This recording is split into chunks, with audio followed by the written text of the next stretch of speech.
y si lo veo, le voy a dar en la cara. Pueden decirme lo que quieran, paramilitar o lo que quieran.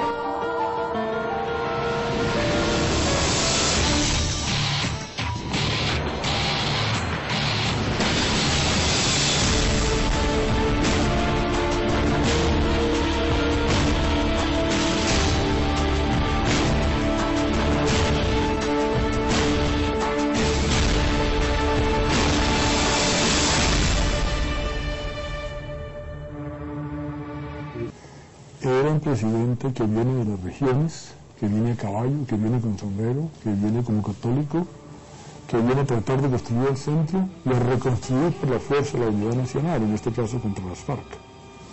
Y eso es una tarea del siglo XIX. Por eso Álvaro Uribe no es un estadista, es más bien un general que tiene un enemigo, que es las FARC. El presidente Uribe, en su momento presidente Uribe, gobernó con muchísima gente delincuencial, con gente, y lo prueban las sentencias, lo prueban las decisiones judiciales, lo prueban las investigaciones. Yo creo que hay todavía pendiente un juicio realmente político, pero también judicial, a un gobernante que actuó y operó con toda esa cantidad de funcionarios que hoy están desfilando por procesos judiciales.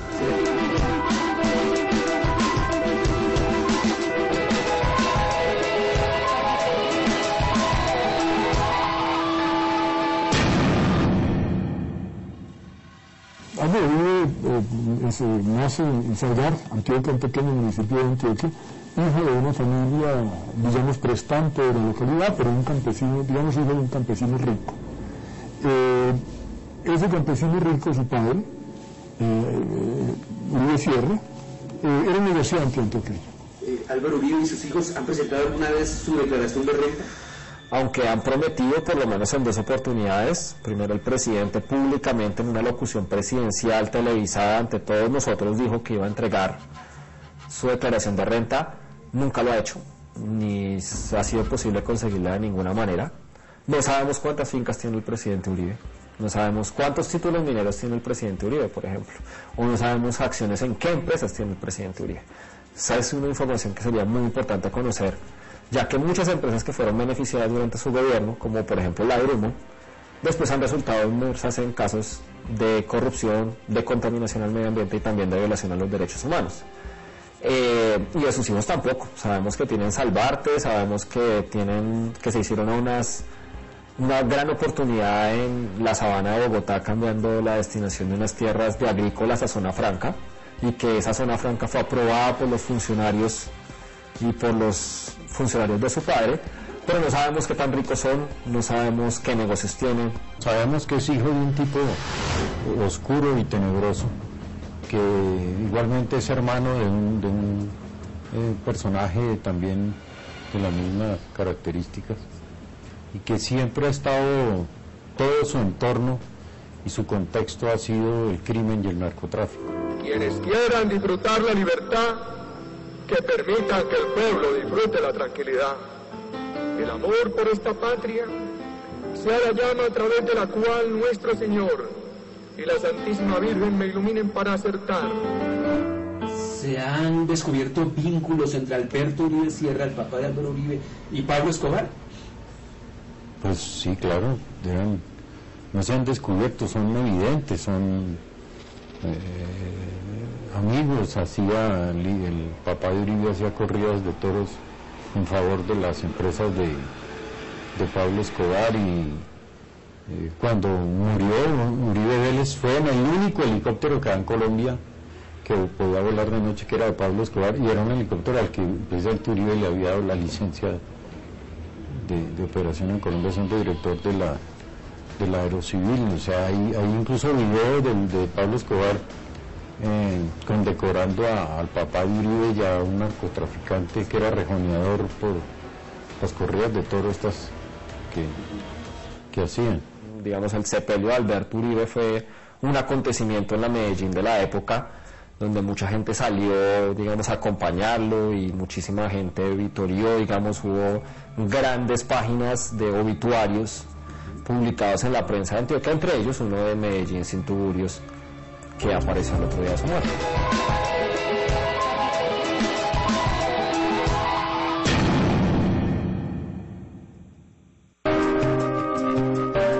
Al terminar la alcaldía, que fue, digamos, hubo bastantes controversias, pero no muchas, mucho más controvertida la carrera anterior de Álvaro Uribe, lo nombra el presidente Turbay, lo nombra en la aeronáutica civil.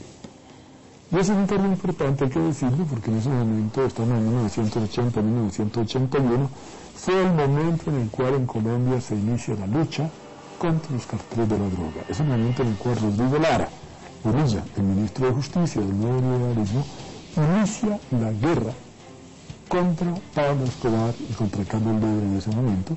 Primero director de Aerocivil fue, sí. Él llegó a reemplazar a un señor, Uribe Senior, si mal no recuerdo,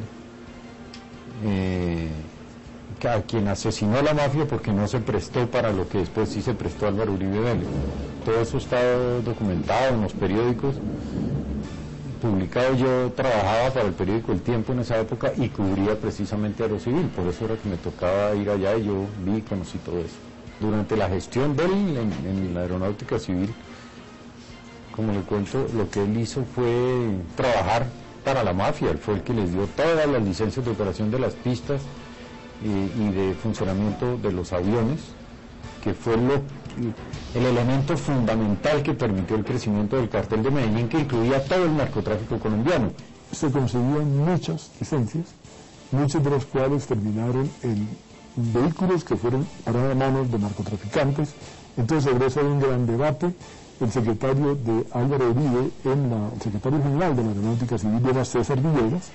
César Villegas fue una persona conocida como el Bambi, una persona muy simpática, un ingeniero aeronáutico que fue asesinado años después de haber sido condenado por enriquecimiento ilícito en el cartel de Cali. A Uribe Senior yo lo conocí, yo cubrí Aerocivil, como digo, y fue lamentable cuando lo mataron realmente, y se sabía que la muerte de él se debía a que no se había prestado para trabajar en favor del narcotráfico, como después sí lo hizo Uribe cuando llegó, que fue el que lo reemplazó. De la muerte de él, que yo sepa, nunca se investigó nada, como es natural en Colombia, y eso quedó así, yo creo, no sé realmente. El cargo que él ocupó era muy importante para el naciente grupo narcotraficante, el Cartel de Medellín, quien por aquella época había encontrado la manera de traficar droga por medio de aeronaves muy pequeñas y rápidas desde el norte de Colombia, especialmente desde Antioquia y desde Córdoba, hacia la ciudad de Miami, donde estaba, digamos, la operación grande de los narcotraficantes en Colombia. Hay más de 150 licencias que se concedieron a pistas y a helicópteros concedidos por Álvaro Uribe Vélez. Él siempre ha dicho que no asume la responsabilidad porque quien autorizaba esas pistas y esas aeronaves eran los comandantes de brigada y su subdirector técnico. Su subdirector técnico lamentablemente murió baleado en las calles de Bogotá cuando estas denuncias estaban haciendo públicas en la campaña presidencial de 2002.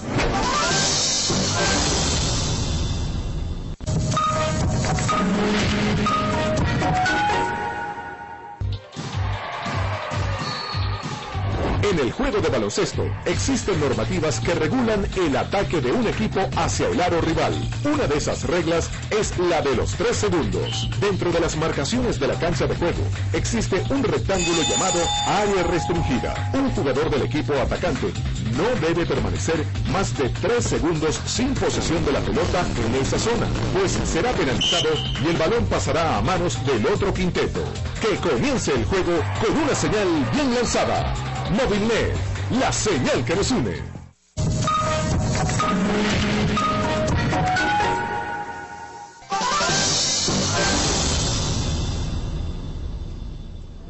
había estado haciendo unos contactos con el gobierno de los Estados Unidos para volverse informante, y en ese momento Uribe era candidato a la presidencia de la República y lo asesinaron. ¿Le había anunciado que iba a denunciar a Uribe? Él no había anunciado, pero yo sí supe que él iba a ser informante para los Estados Unidos, para el gobierno de los Estados Unidos contra el narcotráfico, el cartel de Medellín y todo esto, mundo al cual pertenece Uribe. Yo lo supe de fuentes directas del gobierno de los Estados Unidos y lo asesinaron. Él salió de la aeronáutica civil con este inmenso rabo y horripilante rabo de paja con el narcotráfico. Y después fue alcalde de Medellín, lo nombró Belisario Betancourt. No me acuerdo cuánto duró en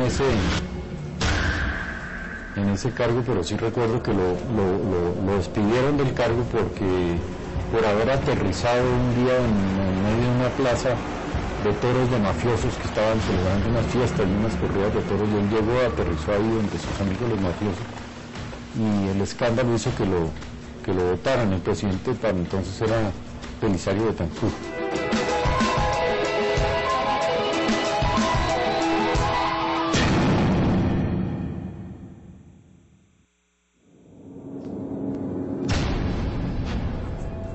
En septiembre de 1991 es revelado un documento de una agencia de inteligencia de los Estados Unidos que dice que Álvaro Uribe Vélez tenía en ese entonces relaciones con el narcotráfico y el cartel de Medellín, que su padre fue asesinado por sus relaciones con los narcotraficantes, que era amigo de Pablo Escobar y participó en la campaña que llevó a este a la Cámara de Representantes, y que como senador Uribe se opuso al tratado de extradición. Álvaro Uribe Vélez, político y senador colombiano dedicado a colaborar con el cartel de Medellín en los altos niveles del gobierno. Uribe se vinculó a un negocio involucrado a las actividades de los narcóticos en Estados Unidos. Su padre fue muerto en Colombia por sus conexiones con los narcotraficantes. Uribe ha trabajado para el cartel de Medellín y es un amigo íntimo de Pablo Escobar Gaviria. Él participó en la campaña política de Escobar para ganar la posición de suplente de Jorge Ortega en el Congreso de la República. Uribe fue uno de los políticos que atacó todas las formas del tratado de extradición. El periodista Fernando Garavito, coautor del libro El Señor de las Sombras, fue expulsado del Espectador, después fue amenazado y tuvo que salir al exilio.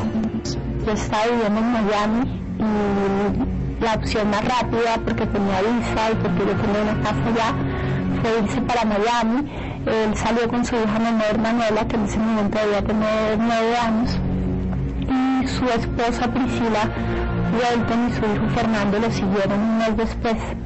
Ya en ese momento empezaron una peregrinación por Estados Unidos, pasaron por Maine, y de Maine pasaron a Nuevo México, que fue el último lugar de residencia donde encontró mucho apoyo por su trabajo periodístico y de investigación sobre la situación dramática de corrupción que tenemos en Colombia.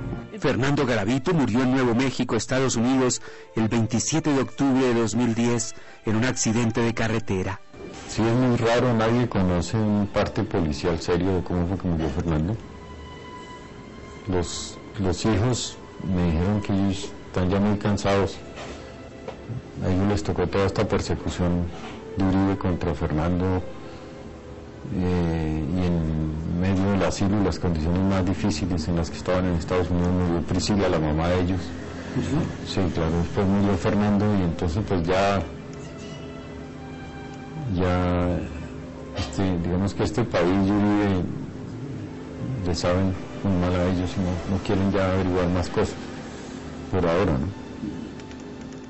Cuando yo leo ahora esas páginas y veo el cumplimiento de cada uno de sus pronósticos, particularmente lo que es la operación de Chuzada del DAS y cosas por el estilo, las peleas con el poder judicial, los esfuerzos por silenciar a los jueces, todo eso Garavito lo había pronosticado desde el propio año 2002.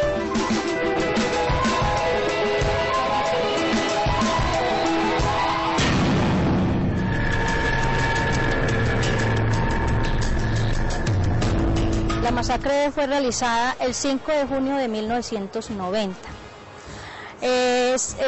Fue realizada por el ejército de la zona, policía de Yarumal y el grupo de los 12 apóstoles que operaban juntos. Los 12 apóstoles lo encabezaba el cura del pueblo, el hermano de Álvaro Uribe, Santiago Uribe. Ellos, las primeras reuniones las hicieron en Santa Rosa de Osos, cuando empezaron a organizar el grupo. Ellos asesinaron mi familia.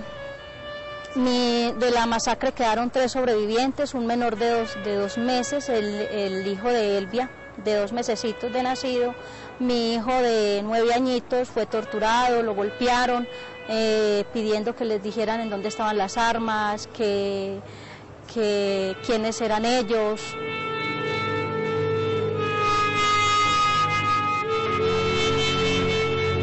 ¡16! 17, 18.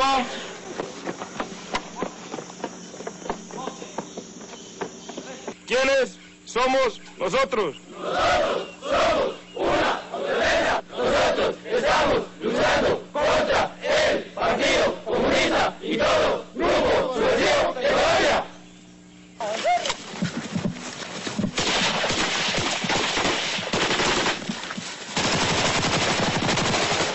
Mi familia era militante de la UP. Todos en la familia éramos militantes de la UP y por eso teníamos la persecución política, por eso tuvimos tantos desplazamientos, por lo mismo.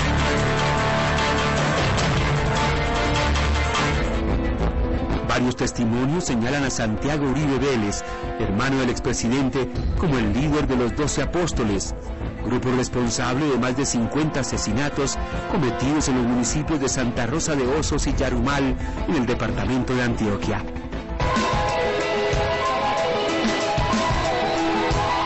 En Buenos Aires, Argentina, el mayor retirado de la policía, Juan Carlos Meneses, ratificó ante el fiscal Hernando Castañeda, jefe de la Unidad de Derechos Humanos de la Fiscalía, sus graves señalamientos contra el hacendado Santiago Uribe Vélez, hermano del presidente de la República. La verdad, conté todo, con pelos y señales, de la relación de Santiago Uribe Vélez en la conformación, creación, actuación, operación y desarrollo del grupo paramilitar Los 12 Apóstoles en la década de los 90. Según el oficial retirado de la policía, su antecesor en el comando del distrito de Yarumal, el entonces capitán Pedro Manuel Benavides, lo presentó a comienzos de 1994 con Santiago Uribe Vélez, de quien dijo era el jefe de un grupo de limpieza social. Al llegar a la finca, Santiago Uribe Vélez me saluda, me da la bienvenida, me hace relación al grupo que viene liderando él, el grupo que viene trabajando a órdenes de él, específicamente en cometer asesinatos, con el apoyo de la Policía Nacional. Meneses asegura que el grupo, después llamado por la prensa Los 12 Apóstoles, actuaba como un escuadrón de la muerte en la región. Este grupo se encargaba de asesinar personas pertenecientes a grupos al margen de la ley, entre ellos guerrilla, personas dedicadas a la extorsión, al hurto, a personas expendedoras de vicio, de alucinógenos y consumidores de alucinógenos. La Hacienda La Carolina, de la que es socio Santiago Uribe, albergaba, según Meneses, una pista de entrenamiento de paramilitares. Santiago Uribe Vélez me dice, vean, teniente Juan Carlos Meneses, esta es mi finca, esta es la pista de entrenamiento de mis hombres, aquí es donde yo entreno al grupo que yo lidero. Y Santiago Uribe Vélez me dice, vean, estos muchachos son míos, son hombres que eran alrededor de 15 hombres que usaban prendas de uso privativo de las fuerzas militares, fusiles R-15, fusiles AK-47 y algunas escopetas. Ordenó Santiago Uribe Vélez asesinar a esta persona. Ese el caso pues de Camilo Barrientos, y fue asesinado conduciendo el vehículo escalera entre Yarumal y Campamento. El mayor Meneses aseguró ante la Fiscalía que Santiago Uribe le pagaba mensualmente por su colaboración. Él me daba alrededor de $1,5 million de pesos mensual para que le colaborara, pues para que su grupo pudiera estar libremente o actuar sin la presión de la fuerza pública.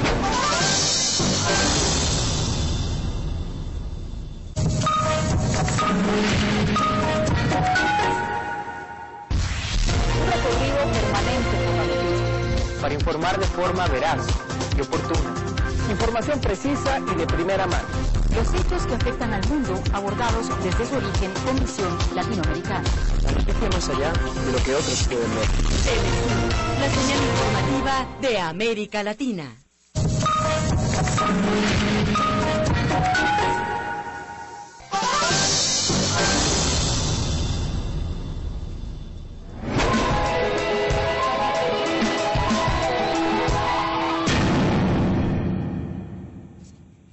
Las Convivir eran grupos de justicia privada, de finqueros, ganaderos y terratenientes, autorizados para enfrentar con armas a guerrilleros y extorsionistas, pero que se convirtieron en escuadrones de la muerte. Álvaro Uribe creó 167 Convivir en el departamento de Antioquia. Tengo la memoria muy fresca, porque he hecho un esfuerzo de memoria. Y me he dicho a mí misma que hasta el último día que yo tenga capacidad de respirar, hasta el último día que yo tenga posibilidad de moverme, mi energía está puesta en estudiar, reconocer y advertirle al mundo que lo que ocurrió en el Urabá es un crimen de lesa humanidad. Por lo menos 14 de las Convivir que aprobó Álvaro Uribe están vinculadas a homicidios, ejecuciones extrajudiciales, torturas, secuestros y sin número de crímenes. Y en general los estándares de derechos humanos en Antioquia fueron los peores durante esta época. Es decir, si hay una época sangrienta en la muy sangrienta historia de Antioquia, es esta época. Hubo masacres como nunca antes en la historia de este municipio, de este departamento. Y aunque Uribe siempre ha reivindicado la pacificación de la zona que se conoce como Urabá, pues hoy podemos ver que la zona nunca ha sido pacificada. Pacificación no hubo, lo que hubo fue un baño de sangre, un imperio del crimen y del terror, que a eso lo llaman pacificación, pero de toda la vida Urabá ha sido una guerra terrible entre todas las vertientes del crimen, incluidas las guerrillas, por supuesto, y los ejércitos estos de escuadrones de la muerte que Uribe tanto defendió y el daño, hizo un daño tenebroso, un daño histórico al país, creando y protegiendo eso. Recordemos, estamos en un encuentro de la geografía de la memoria o de la geografía de la guerra, y Álvaro Uribe es gobernador de Antioquia, Gloria Cuartas, alcaldesa de Apartadó. Época 1 de enero 1995 a 1997. Álvaro Uribe, gobernador de Antioquia, se prepara con los grupos económicos, políticos, sociales, como el empresariado paisa, especialmente sindicato antioqueño, y augura, pero especialmente con Augura, se reorganiza una decisión política de dos elementos. Uno, establecer la estructura paramilitar en la región del Urabá. Álvaro Uribe es responsable de la conformación de las estructuras paramilitares en la región del Urabá. Uribe como gobernador fue el gestor y el impulsor de los escuadrones de la muerte que todavía existen, que hoy son todavía más fuertes que nunca, que hace muy pocos días paralizaron 5 departamentos y que se dieron el gusto de demostrar que tienen un gran poder y que nadie puede contra ellos, y que pararon incluso la ciudad de Medellín, inclusive detuvieron las operaciones del metro, pararon la ciudad de Santa Marta, etc. Todo ese crimen, toda esa AMPA es consecuencia de lo que organizó Uribe de la gobernación de Antioquia. El general Rito del Río con Pedro Juan Moreno organizaron toda una estructura para recoger dinero de los empresarios. Recordemos que más tarde se sabe lo de Chiquita Brands, ¿sí?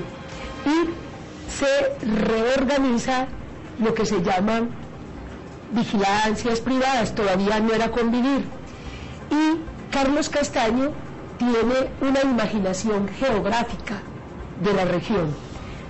Él tenía muy claramente, tenía clarísimo que la región del Urabá tenía un horizonte en el nuevo mercado con el Japón, porque era necesario todo el mapa minero de la región del Urabá, es el lugar donde el modelo económico logra tener una mayor fortaleza para que la exportación, la producción con maquilas, la utilización de los recursos sea más fuerte. Esa pacificación se produjo de la mano de un general que hoy está preso por esos hechos precisamente, que se llama Rito Alejo del Río. Rito Alejo del Río era el comandante de la brigada y testimonios de paramilitares como Salvatore Mancuso, como alias el Alemán, han dicho que él operaba de manera directa con los paramilitares, es decir, que se hacían operativos, que se subían en los mismos carros, que cuando los paramilitares iban a atacar, los militares corrían sus bases, y por esos hechos está respondiendo ante la justicia. Una comisión de congresistas encabezada por Piedad Córdoba e Iván Cepeda ha documentado con los propios paramilitares testimonios que comprueban la alianza de Álvaro Uribe con los grupos paramilitares. Los encuentros se han realizado no solo en cárceles colombianas, sino de Estados Unidos, a donde fueron extraditados por el mismo Uribe los jefes de estos escuadrones de la muerte. ¿Qué muestran esas informaciones? Primero, que en el periodo en el que Uribe era gobernador del departamento de Antioquia, habría sido un fundador de los grupos paramilitares y que su vida política en la gobernación de Antioquia habría tendido a hacer de las convivir, esas estructuras que se crearon, pero también de la creación de esos grupos paramilitares una estrategia de poder político. Igualmente, como lo afirman varios de estos jefes, y ya lo han dicho ante la justicia, el expresidente Álvaro Uribe Vélez habría recibido un importante apoyo económico, logístico, militar, para su campaña de elección presidencial. Eso lo afirma el señor Diego Fernando Murillo Bejarano, alias Don Berna, el señor Salvatore Mancuso y otros jefes paramilitares. Álvaro Uribe me llamaba a mí, les convivir. Uribe me llamaba y me decía que como alcaldesa de apartado yo tenía que ayudar, porque era una orden de la gobernación. Creo que fui la única de los 13 alcaldes de la región, y digo alcaldes porque eran todos hombres, yo era la única mujer, la única que dije no acepto una orden de la gobernación, no acepto que el paramilitarismo controle los recursos de salud, no acepto que el paramilitarismo controle la seguridad en los hospitales, no acepto que la eliminación de sindicalistas, defensores de derechos humanos, de los movilizados, que aquí había un interés económico, estratégico, de transformar el uso del suelo en la región del Urabá. Uribe lo sabía, pero lo sabía la clase gobernante, la clase económica, la clase política de este país. O sea, el expediente Uribe, con el paso de los años, con mis arrugas, con el corazón todavía demasiado arrugado con el dolor, todavía me impresiona lo que vi, me impresiona la cabeza que cortaron de un niño frente a mí, me impresiona las mujeres violadas. Tengo en mi memoria el asesinato de Bartolomé Cataño, el asesinato de 200 personas en la comunidad de paz de San José de Apartado. Me duele, yo vibro, y por eso tiene que existir responsabilidad política, jurídica,